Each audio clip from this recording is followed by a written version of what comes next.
Isabel Allende. El oficio de contar.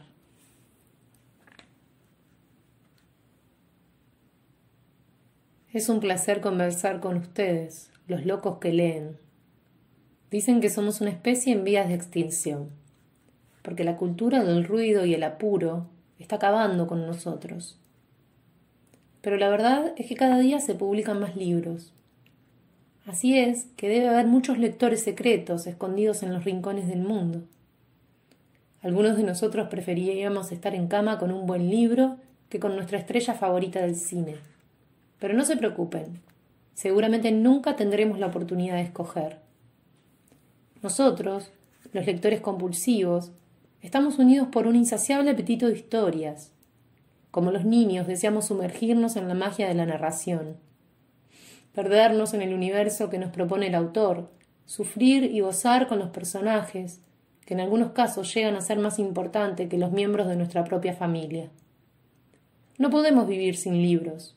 Los compramos, los pedimos prestados y no los devolvemos. Los robamos si es necesario, los coleccionamos. Permítanme contarles cómo y por qué escribo. El vicio de contar se manifestó muy temprano en mi vida. Tan pronto aprendí a hablar, empecé a torturar a mis dos hermanos con cuentos tenebrosos que llenaban sus días de terror y sus sueños de pesadillas. Recuerdo una escena en la habitación que los tres compartíamos. La lámpara está apagada y la única luz viene del pasillo. Por la puerta entreabierta, mis hermanos están sentados en la cama, pálidos, con los ojos desorbitados, temblando mientras les cuento una historia de fantasmas. La casa de mi abuelo, donde vivíamos, era grande y sombría, perfecta para convocar espectros. Más tarde en mi vida, mis hijos tuvieron que soportar el mismo martirio de los relatos espeluznantes. En mi etapa adulta, sin embargo, los cuentos me han servido para seducir hombres. No hay nada tan sensual como una historia contada con pasión entre dos sábanas recién planchadas. Hace muchos años demolieron en Santiago la vieja casa de mis abuelos, y en su sitio construyeron unas torres modernas que no puedo reconocer entre centenares de edificios similares. Un día las máquinas del progreso llegaron con la misión de pulverizar la casona de adobe donde nació mi madre. Durante semanas vimos a esos implacables dinosaurios de hierro aplanando el mundo con sus patas dentadas, y cuando por fin se asentó la polvoreda de beduinos que levantaron, comprobamos asombrados que en ese descampado todavía se erguían intactas las palmeras plantadas por un remoto bisabuelo amante de la botánica. Solitarias, desnudas, con sus melenas mustias y un aire de humildad, esperaban su fin. Pero en vez del temido verdugo, aparecieron unos trabajadores sudorosos, provistos de palas y picos. En una larga faena de hormigas cavaron trincheras alrededor de cada árbol, hasta desprenderlo del suelo. Vimos sus finas raíces, entretejidas como encaje y aferradas a puñados de tierra seca. Las grúas se llevaron a los gigantes heridos, hasta unos hoyos profundos que los hombres habían preparado en otro lugar, y allí los plantaron. Los troncos gimieron sordamente, las hojas se cayeron en hilachas amarillas, y por un tiempo creímos que nada podría salvar a las palmeras de tanta agonía. Pero son criaturas tenaces. Una lenta rebelión subterránea fue extendiendo la vida. Los tentáculos vegetales se abrieron paso en el suelo, mezclando los restos de tierra antigua con la tierra nueva.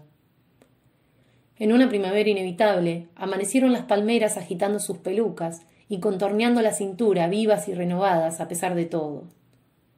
El recuerdo de esos árboles de la casa de mis abuelos me viene con frecuencia a la mente cuando pienso en mi destino. Soy una eterna desterrada, como dijo una vez Pablo Neruda, el poeta de Chile y de mis amores.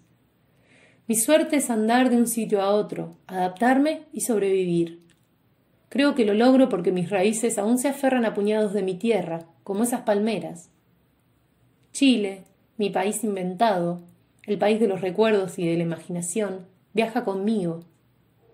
Hace más de 30 años que no vivo en Chile, ya que mi familia y mi casa están en el norte de California. Pero mi inspiración literaria nace en suelo chileno y se nutre de él. Varios de mis libros están situados en lugares geográficos muy distantes: California, Venezuela, Barcelona, el Amazonas. los Himalayas, África y hasta en la China. Pero la necesidad de narrar viene de mi infancia en Chile. Me crié en una casa donde las paredes estaban cubiertas de estanterías con libros. Los libros se reproducían de modo misterioso, se multiplicaban como una maravillosa jungla de papel impreso. En la noche me parecía oír desde mi cama a los personajes que escapaban de las páginas y vagaban por las oscuras habitaciones. Caballeros, doncellas, brujas, piratas, bandidos, santos y cortesanas llenaban el aire con sus aventuras.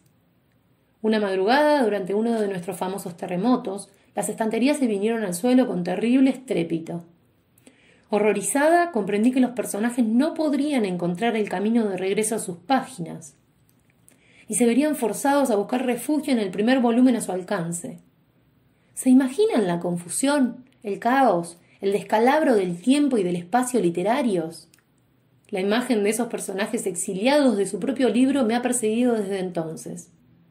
A veces imagino que esos seres perdidos acuden a mí para que escriba una historia en la que ellos puedan sentirse a gusto. La escritura es para mí un intento desesperado de preservar la memoria. Por los caminos quedan los recuerdos como desgarrados trozos de mi vestido. Escribo para que no me derrote el olvido.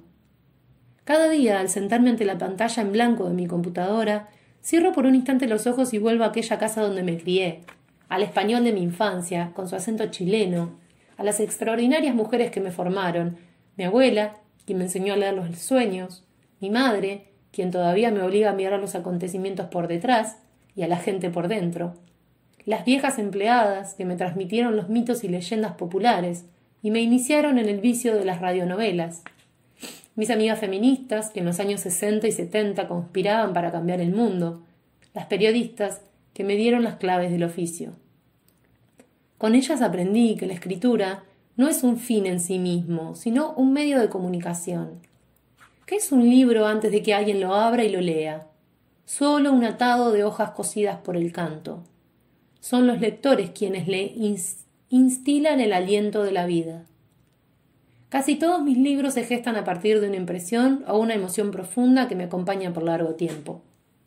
Después del golpe militar de 1973 en Chile, que interrumpió una larga trayectoria democrática, y en el que murió el presidente Salvador Allende, me fui con mi familia a Venezuela. El 8 de enero de 1981 recibí en Caracas una triste noticia desde Santiago. Mi formidable abuelo, que ya tenía casi 100 años, agonizaba. Esa noche me instalé en la cocina de nuestro apartamento con mi máquina de escribir portátil y comencé una carta para aquel abuelo legendario. Una carta espiritual que seguramente él no alcanzaría a leer. La primera frase fue escrita en trance.